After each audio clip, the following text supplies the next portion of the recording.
to account for the overlap of all the various developmental disorders that we are dealing with when we're talking about autism. Autism is not, as you know, one disorder. It's a collection of autisms, but also autism overlaps with a lot of other developmental problems, and it's rare, if at all possible, to find a case of pure autism in the world. So I've coined the phrase ESSENCE, early symptomatic syndromes eliciting neurodevelopmental clinical examinations. And the point of this is that in early life, if we want to make a diagnosis as precise as possible and to intervene as precisely as possible, we would need to take the full developmental problems of all affected individuals into account. And these are children who present somewhere before the age of 5, usually, at a speech and language therapists or a psychiatrists or a pediatricians or a GPs or a child health center professional, and they all see that there's a problem, but they differ on how to diagnose the problem. So let's see here, how do I go forward here? A number of different syndromes present very early in life, actually usually well before 5 years of age, somewhere in the Western world at some specialist center with either an autism spectrum disorder or a disruptive behavior disorder such as ADHD or Tourette syndrome or bipolar disorder or so-called specific language impairment, which I would want you to consider may not exist at all. There are very few cases of specific language impairment. The specificity of the language impairment is in doubt because the vast majority of children diagnosed with specific language impairment also have other problems such as ADHD or developmental disabilities of other kinds. Learning disability or so-called mental retardation, developmental coordination disorder, behavioral phenotype syndromes, genetic disorders that have a peculiar or particular behavioral presentation, and even some of the epilepsy syndromes such as Landau-Kleffner syndrome and continuous spike wave activity during slow sleep very often, if not always, present with some behavioral or developmental problems before the onset of the overt seizure disorder. So one of these syndromes could be diagnosed in a child presenting with this sort of type of problem. It could be a problem regarding general development, and it's likely that a pediatrician or a general practitioner would see such a child, or it could be a motor control problem or perceptual sensory problem, and it would be an OT or a pediatrician or a GP that would see that child, or a communication and language problem or language problem, and it might be a speech and language therapist. In our country, in Sweden, the vast majority of children presenting with a language delay are seen only by speech and language therapists, and they're diagnosed with speech and language impairment, and they're kept with a speech and language therapist for years, and then they enter school, and then somebody says, wow, this is a child with autism, or this is a child with learning disability. Why hasn't anybody told this family that it's not just speech and language impairment? Or activity impulsivity. Okay, I'm sorry. Activity and impulsivity problems would lead to a consultation perhaps with a child and adolescent mental health service or a pediatrician. Attentional problems, similar. Social interaction and reciprocity problems also might be seen by child psychiatrists, or nowadays, more and more often, in specialized autism centers. And the specialized autism centers are actually a problem. They are...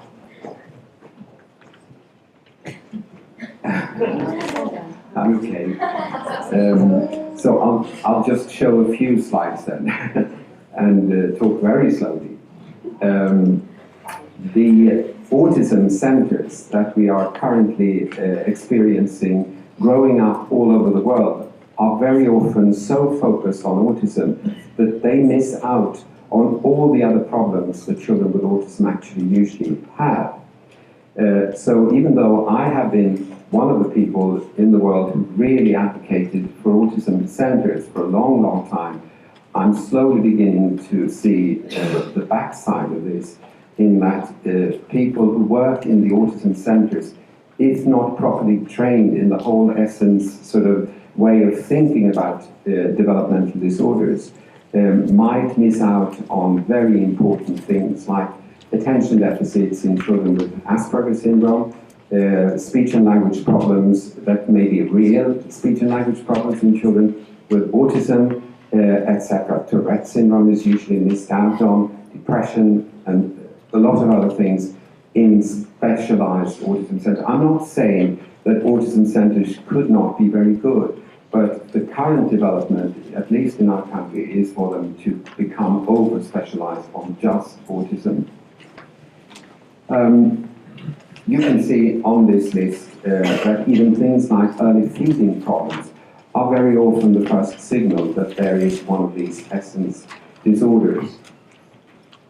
And the presenting symptom in any one child, be it autism, be it ADHD, be it language impairment, might be one of these symptoms, or several of them, or all of them.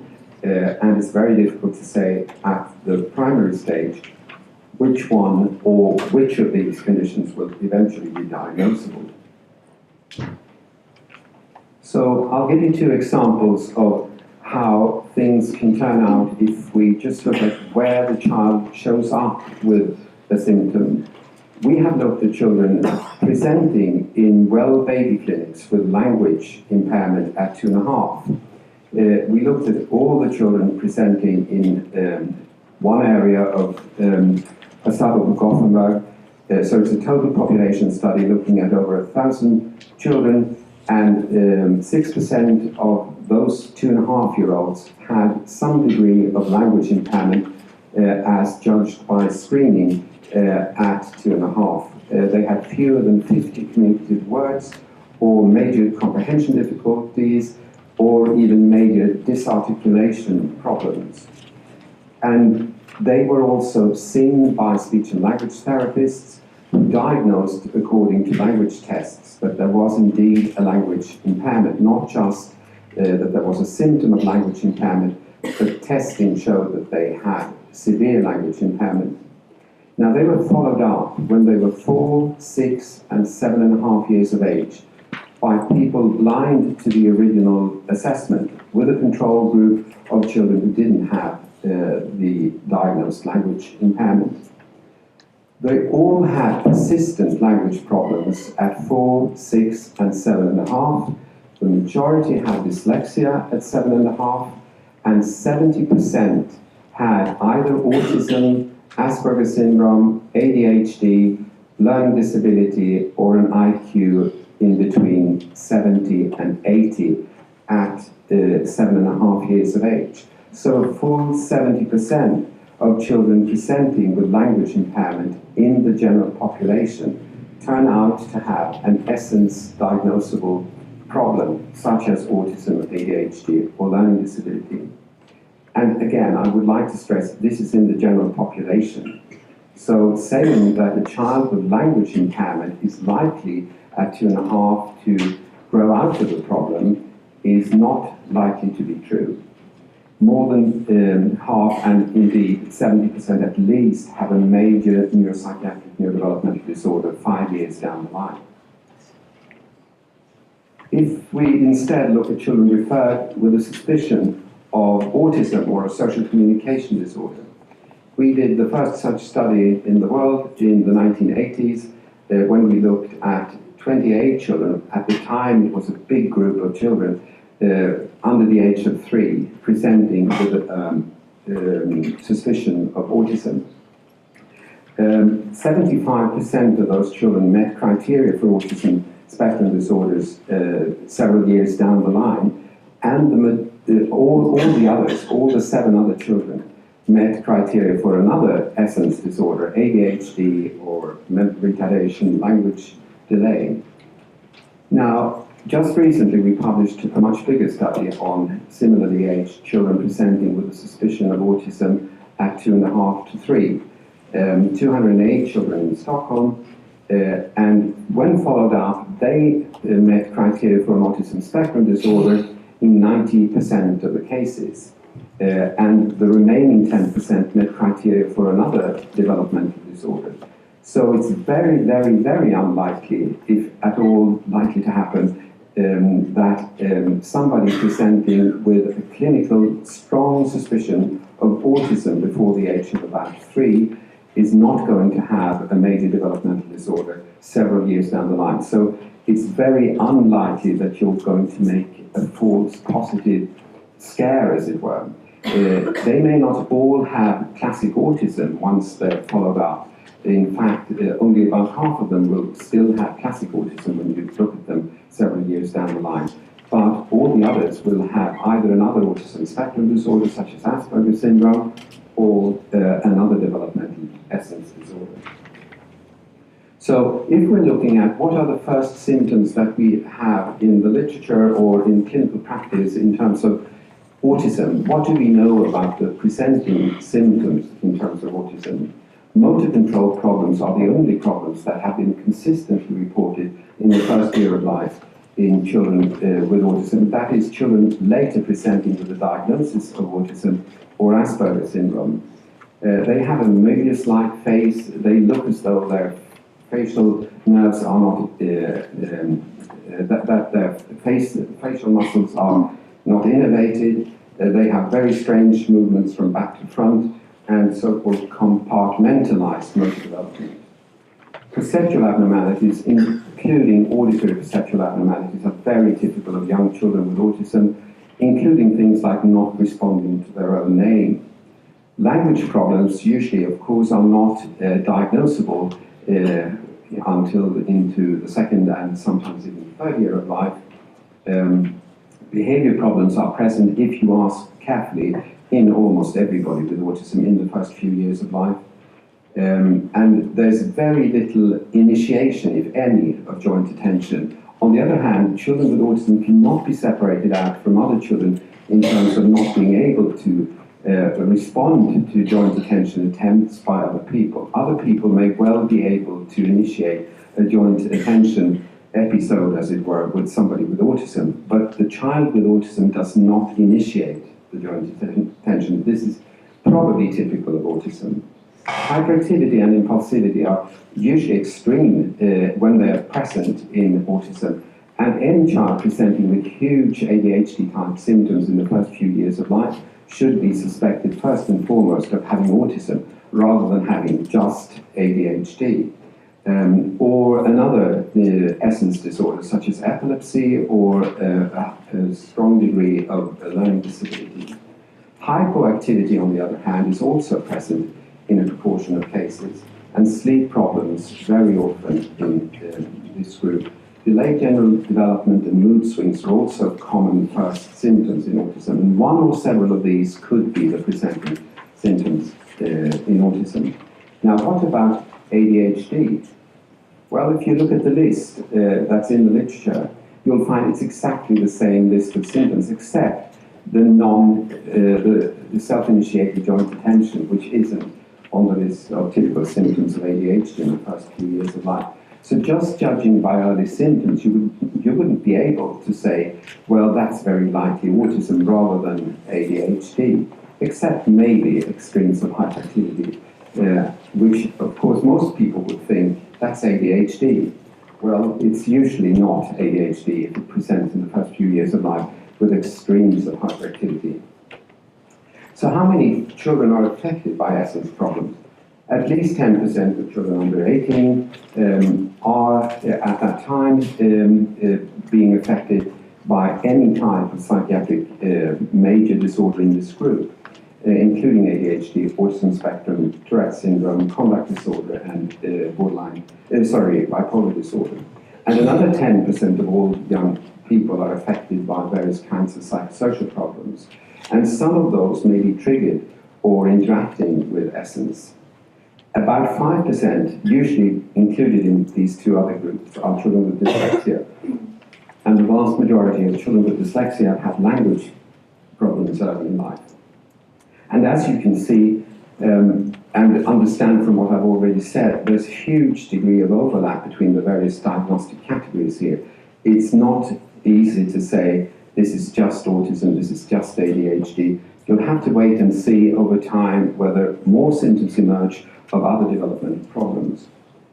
Anyway, when looking back at people who have presented before 18 years of age with a major neurodevelopmental or neuropsychiatric problem, the vast majority, more than 90%, have had major symptoms before 5 years of age.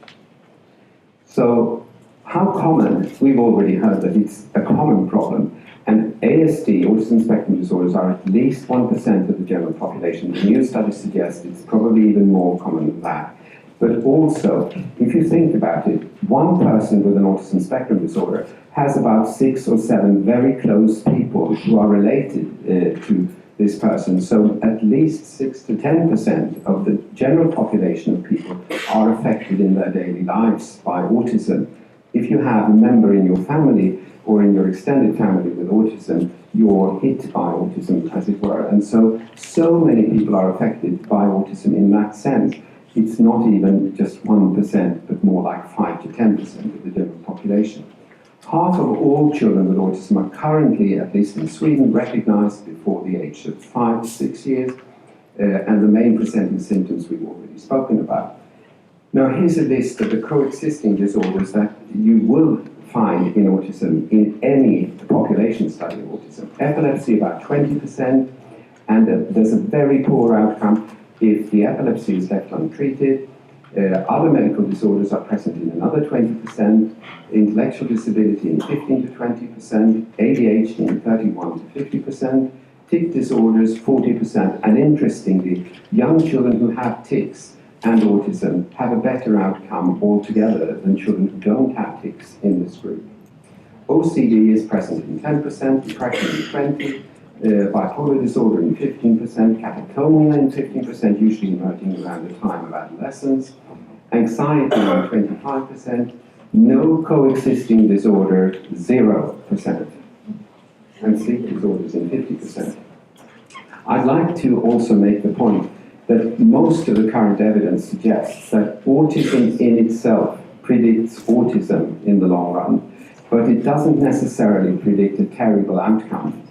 It's all the associated problems that are much more predictive of poor outcome. Things like epilepsy, learning disability, and speech and language problems. They tend to predict the really poor outcome in autism. Autism predicts autism, but not necessarily a terrible outcome. What is autism? Autism is a multifactorially determined group of conditions, and there are almost as many different causes as there are cases. So hence the term autisms. Synapse and clock genes probably play a major role and often affect synapse formation and function, but environmental factors contribute to the clinical presentation, perhaps even in most cases, and can themselves cause autism in some instances. We believe that the prefrontal temporal brainstem and cerebellar regions of the central nervous system are usually affected. These areas constitute a functional network, the so-called default network, which appears to be critically differentially functioning in autism.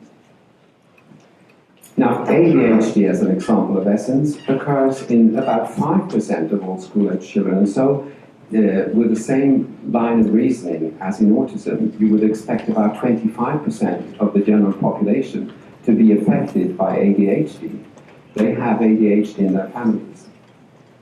This is similar across the globe, and it's not typical of Sweden or France or anywhere else.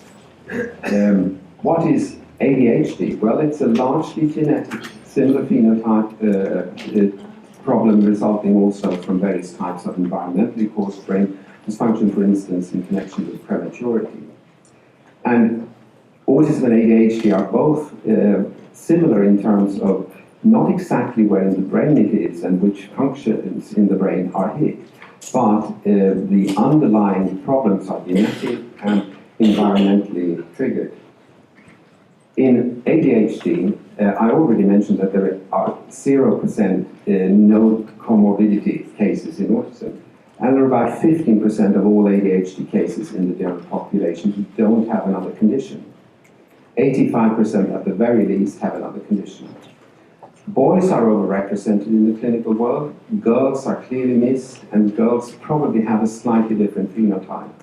We've published several papers and big studies to suggest that there are some minor differences between boys and girls when it comes to autism presentation and when it comes to ADHD presentation. And girls are clearly missed throughout the world, and it's not likely that the real ratio between boys and girls is 3 to 1, more likely 1.5 to 1 in both autism and ADHD. Estrogen probably has a protective effect throughout the fertile period in women, and so when women get to menopause, their ADHD and autism spectrum problems come back if they were better in the fertile years. I'm not have time to go into this, but we could have this presented on the website if people would like that. I'd just like to mention one word about the behavioral phenotype syndromes because they're so common. All these behavioral phenotype syndromes, one at a time, are very rare. They're usually about 1 in 10,000 or 1 in 3,000 or 1 in 20,000, but together they're about 1% of the general population. And that means that we need to be looked, because they usually present with autism, ADHD or another essence problem, which means that we have to look for them in all those presentations. So what are the implications to conclude? Autism spectrum disorders is always a signal that other problems must be screened for. ADHD, for instance, in autism spectrum disorders is usually responsive to treatment, both pharmacological and computerized training programs. Epilepsy must be treated as a top priority. Bipolar disorder should be treated with mood stabilizers. Catatonia may need very intensive specialist interventions. DCD, developmental coordination disorder, can be responsive to focused motor training. OCD is rarely responsive to SRIs. All tricyclics probably better. Sleep disorders are usually responsive to melatonin. Violent behaviors and self-injury can be responsive to low-dose atypical neuroleptics, but psychoeducation and behavior therapy first and foremost. Severe cases should always be recognized before 5, and the majority under 3 years of age. Asperger's syndrome still will not be recognized, usually until school age. Severe hyperactivity and ADHD often may present symptoms. And ADHD is also, the same holds if you see a child with ADHD, you need to screen for all these things. So finally, ASD, ADHD, Tourette syndrome, bipolar disorder, learning disability, speech and language impairment, developmental coordination disorder, they overlap to a very marked degree throughout life and are often not clearly separable under 5. All children presenting with major impairing essence symptoms need to be followed up. That is, any child presenting with any of these symptoms before age 5 years need to be looked at again and again, not just once. It's never okay to say, he'll grow out of it, she'll grow out of it. It's most unlikely that that's ever going to happen. Thank you.